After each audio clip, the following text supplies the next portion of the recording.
Guys, I just want to say a few things about the RX100. I have had this camera for about 2 or 3 months now, and I find myself never using this camera. Why don't I ever use this camera? It's because I have two phones. I carry an iPhone and I carry an S7. And the practicality of carrying this around on my daily transit is not possible. In other words, I can't carry this around with me, man. The RX100 Mark V is a great camera, as you might know. The quality is great, the pictures are good. I never take photographs of this, mind you.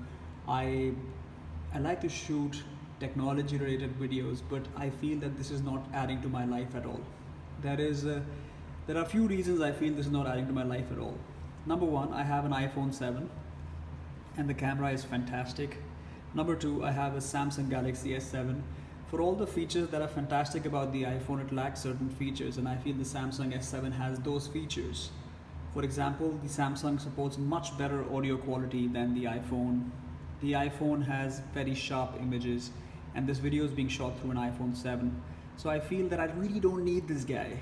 I mean, unless I was to become a professional photographer, I really wouldn't be needing the RX100. I mean, you can see it. This is the box that actually comes in, and this is the Samsung Galaxy S7, like I was just telling you about. I feel let's say I had 100 videos which I took with my phones, my iPhone and my Samsung. I feel with this camera, I do try to take videos, but oftentimes I'm at places or situations where I want to take a video, but because this camera is not around, I don't take a video. So would you rather have inferior quality and put up a video any which way, or would you have the perfect quality and wait for the perfect moment? I think with this camera and not always carrying it around, I think it makes it very impractical for me to use this camera because it's never around, man. And yes, it does have a very good, video quality and all that. But another problem is that this guy needs an SD card. And if you know this computer, this is a bloody MacBook Pro touch bar. And guess what? This has no SD card slot. So what do I have to do? I have to actually go to my older MacBooks using the SD card slot. Then I have to airdrop the file to this. It's just a pain in the ass for my world, guys, right now. The RX100, I know Apple is to blame for this, but goddammit, I use this computer and I have to live with it, right? They have a functionality of wirelessly transferring images from this to this, or to my other phone, or to this phone which I'm taking the video on. But the problem with that is it doesn't transport 2-3 GB files. You have to take the SD card out, put it into the MacBook, make sure that thing is charged up. Then you have to airdrop it to my MacBook. Then I'm supposed to go to iMovies, which I use to edit my videos, and they come out. I don't think this has added anything to my life because the Samsung and the iPhone are good enough. They're as expensive as this camera, and they do 80% of the 80% of the job as well.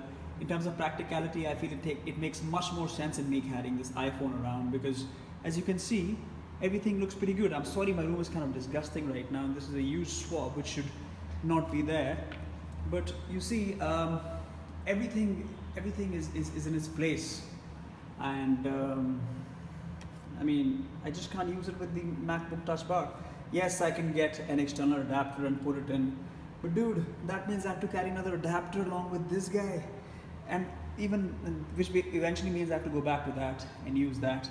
So as you can see, it's just not helping me out that much. If you're in the market, if you're an amateur YouTuber and you have a lot of outdoor shots, then you should probably go for this. But indoors, I think the iPhone is good enough. It shoots at 60 frames per second at a very high bit rate. So I really have not much to complain about. And as you can see, my audio is pretty audible. With this, my audio becomes better by 20% or 30%. Is this still worth the 75 grand it's gonna cost you to buy this in India? Are you stupid? Don't do it to yourself. Get an iPhone and try to use the iPhone initially. And then as you go along, you can probably progress to this. I've right now put this up on sale for OLX of 50K. And if somebody wants to buy it, let me know, man. But I really don't think the RX100 Mark V is worth the money. And it's actually not, it doesn't make any sense in me having this, because imagine this. I have to carry my wallet, I have to carry my iPhone, I have to carry my Samsung, all in these pockets. I don't know, man. I do have this bag also, but I have to keep my laptop inside the bag. I carry a book with me to work in case I want to read and become educated. So the RX100, guys, and yeah, it's a pretty good idea. I mean, if it just worked better and it had better connectivity things, you know, I didn't even bother doing any research on this, and I'm just kind of disappointed, to be honest, with this camera and the kind of obsolete technology it uses. By obsolete, I mean I wish it allowed the Wi-Fi wireless transfer of the various files, like even big ass 3 or 4 GB files. And yeah, since I shoot mostly indoors, I think the iPhone and the Samsung do a much better job. I'm gonna use the iPhone right now. I'm gonna upload the video, and you tell me if you like the video or not. Okay, so that's the RX100 review for you guys. Just a quick rant review. I've spoken too much, dude, and I'm kind of getting bored of my own voice. So you know what to do. Comment and let me know what you think about this video. I hope I get at least 5 likes. Thanks in advance for giving me 5 likes. Even if you dislike it, don't click that button. Just click on the like button. Do good, man. Be good.